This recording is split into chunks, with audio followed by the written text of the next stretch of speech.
Ikaw nga, pinapakinggan ko lang dati yung Sailor Moon eh. Tapos ngayon, katandem na ko. Sailor Moon? Hoy, hindi ako sa Sailor Moon. Sino ka ba? Ano ba Sasay yung... mo dyan. Invento ka. Ano ba yung, yung all girls na? Hindi, may kinuwento ka.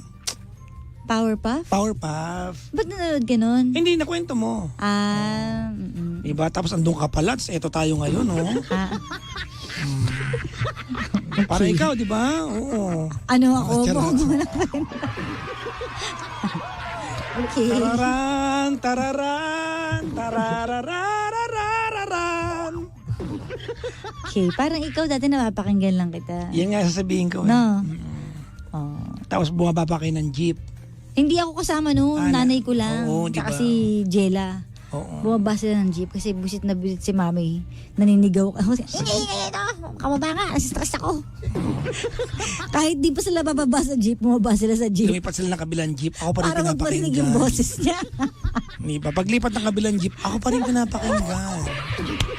Patay tayo dyan. Hindi rin kayo nakawala sa akin. Sa anino mo, no? Oo. Oh, diba? Ganun talaga. Fate ang tawag doon. Uy, akala ko serendipity lang. Nilaliban mo ka agad, ha? Fate. Ano ba pagkakaiba ng fate and serendipity? Parang fate, di ba talagang pinagtatagpo talaga kayo? Nakalaan Parang Ayan. Yan. Ay, fate, oh. Sorry. F-A-T-E. Bobo. Faith naman yung sinabi ko. Ano Parang nilagay mo? pananampalataya. Faith. Yan totoo. The development Faith. of events beyond the person's control. Ibig sabihin, tinadhana. Oo, yun nga. Pinagtagpo. Pinadhana. Sabi niya, a development of events beyond person's control, Oo, diba? regarded as determined by a supernatural power. Ibig sabihin, hindi maipaliwanag. Oo, na parang, ba't nagkita, alimbawa, nagkita tayo, ba't nagkita ulit tayo? Parang gano'n. Talaga ba? Anong nangyari? Hindi naman natin pinilit May power? Yung parang hindi nyo pinilit mag-usap, hindi nyo nang pinilit i-post, magkita, pero talagang pinagtatagpo kayo lagi. Ang Paano yun? yung mga bagay na hindi mo alam na Halimbawa? kailangan mo, until makita mo, ay, kailangan ko pala siya. Yun ba yung serendipity? Oo, parang ganun ang serendipity. So, na-apply yan sa mga nagsa-Shopee, diba? Yung bago pagpunta mo ng Shopee, hindi mo naman kailangan. Nung makita nangyayari mo, yan sa diba? akin. Nag-add to cart ka na kagad, no? Ganyan ako lately. Dahil Naku, stress serendipity pala ang tawag dyan. Yun Sa mga, pala. diba, ikaw, alam mo, pagkasama kita, wala kang ibang ginawa, kundi magre-ring phone mo, hello kuya, delivery po. Saan labas na po kayo? Kaya nga. Hello, andyan na po kayo. Gcash ko na lang po yung bayad. Magkano ka na lately? Last na nga eh. Sabi ko nga sa bahay, last na yan. Tapos sinasabihan ako, akala ko ba last na yun? Ba't ang dami dumadating araw-araw? Ganon. Sa part na yan, may control naman ako. May ako may control din ako, tapos na. Ito na yung season na hindi na talaga ako ulit. We'll find out. Pigilan ka na talaga. Naku. So, nakakaiwan ka na at nakakawala ka na ng gamit? Actually, gandang Kara, hindi ako naniniwala na nawala ko siya. Feeling ko nasa bahay siya, hindi makita. Naiuwi ko yun eh. But given the chance na baka naiwan sa gym, baka yun yun. Baka yun na nga yun. Kintiyan na. Bakit yung pinicturean tapos pakita mo, ito ba yun? Malalaman ko next week. Kasi buong buo sa utak ko na binaba ko ng kotse yun eh. But I could be wrong. Sometimes your memory can deceive you eh. Diba? Iba na rin yung memory mo? Ay, hindi naman. Nakakalimot ka na rin? Nako, na may nandami na nababago. Diba? Ay, nako. Nako. Excuse me, hindi mo ako sinlala mo, no? Sige, magwawala Gusto ka mo na. ikwento ko kanina yung kinandong mong toyo mansi? Alam ko, mga pangga may kwento ko sa inyo. Ganito yan. Mayroon kaming gig ni Gandang Kara kanina. Hosting gig. Nakita niyo masuot namin, di ba? Ito pong damit na to, yung kuya ko po, sa busy ng ginagawa sa buhay, nagagawa niya pumunta ng Divisoria para bilang kami ng summer costume namin. So terno kaming puti. Last week sabi na ko, puti kayo next week ha. Ganyan. So dumating ako doon kanina maaga, nakaputi ako. Si Gandang Kara, dala niya yung damit na binili ng kuya ko, nakaputi siya. Pagdating niya doon, gutom ang Gandang Kara. Ang pagkain na pinaprepare niya sa organizer ay siomai na may kalamansi, chili at toyo. Nakita ko binubuksan niya. Sabi ko, "Ops! Wait lang!" Sinabi ko to ha. Wait lang. Kasi sofa yun eh. May lamesa doon. Kukuha ko ng upuan, kumain ka sa lamesa. Kasi nakaputi ka, kilala na kita. Lamesa naman yun nasa harapan lahat, ko. Sofa yun, Gandang Kara. Maliit na lamesa. Hindi yun eating table. Okay. Magazine table yun. Kapantay ng tuhod mo yung lamesang yon. Kaya sabi ko, kilala na kita. Lahat ng kinain mo, kinandong mo. So alam ko na kapag natapos sa kandukan mo yan, yung isang buong bowl ng toyo, chili, tsaka kalamansi, mahihirapan tayo kasi Kaputi. malapit na tayo mag-live. Kakasabi ko, wag na, dito na ako. Sumagot pa, pagtalikod ko pa, pagtingin ko ulit, sa kandukan niya lahat. Yung buong naku talaga, alam mo yung gigil ko. Ito nakakatawa. Gusto ko siyang i-hanger kanina talaga. Kanina, umalis na siya kasi kinuhaan niya ako ng bangko para doon daw ako sa table na kainan. Hindi Sabi ko, hindi na, ayoko talaga. So, yan na, binuksan ko na yung siomay tsaka yung toyo. Tapos, nasa malayo ka nun eh. Ngayon, natapon yung buong toyo, nakalagay sa bowl. Sinalo ng buong ng buong dress ko. Sabi ko, tapos nakita kita. Mas nataranta ako nung nakita kita. Hindi ako sa toyo nataranta eh. Pagtingin ko sa'yo, ding! Nakita niya na natapon sa akin. Kasi alam ko na sabi niya, di ba sinabi ko na sa'yo? Ayan, gumanon siya agad. Sabi ko, shucks, kailangan ko tumakbo. Tumakbo agad ako. Dala-dala ko yung buong yung buong dress ko. May mga buto pa ng kalamansi. Nasalo-salo yung mga toyo. Kumalat talaga sa buong dress ko. Oo. Nagtatakbo ako kasi alam ko makakarinig ako ng sermon eh. Oo, tapos So tumakbo ako sa CR. Tapos naglaba kami sa CR.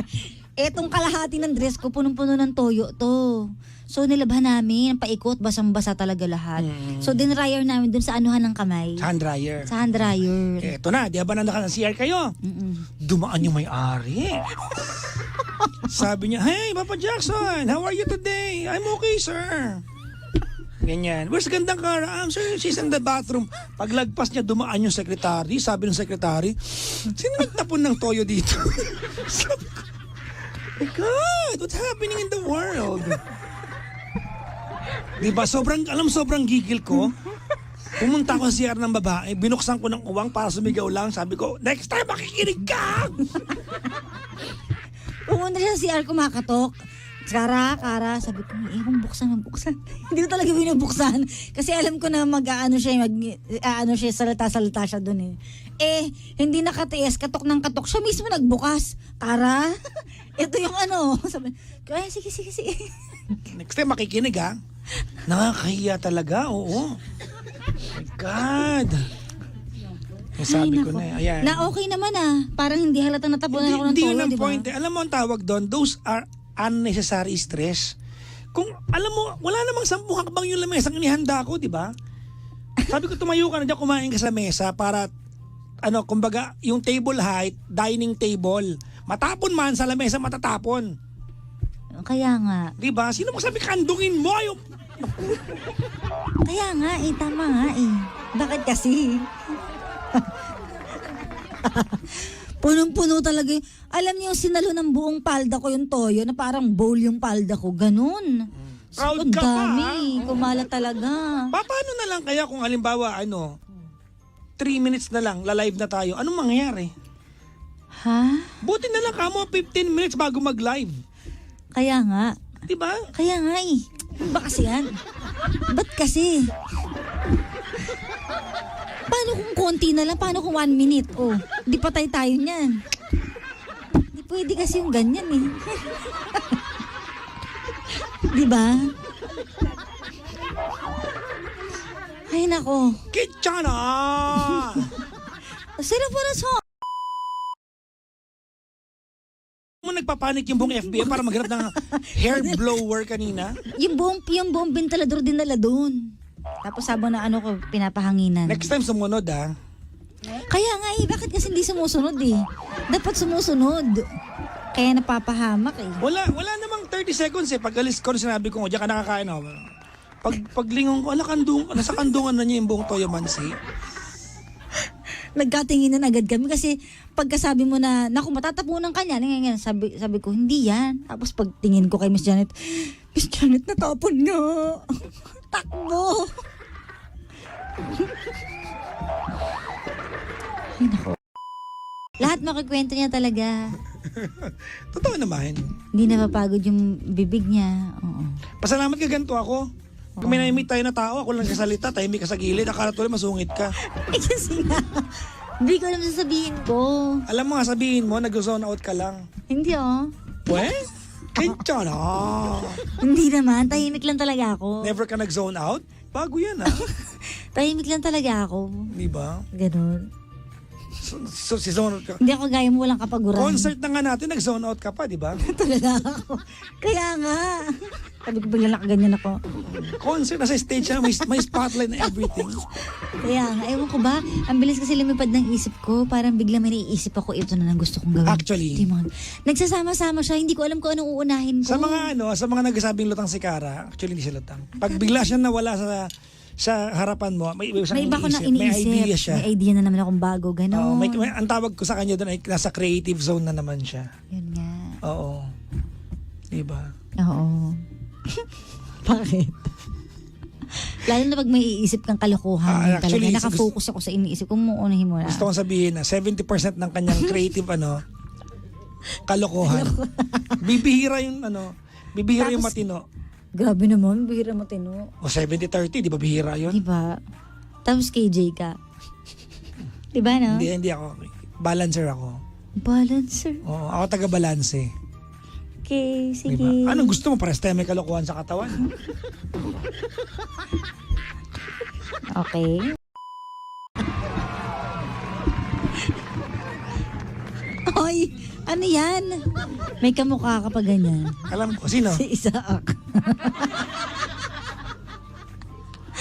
Si Isaac. Bahala ka dyan.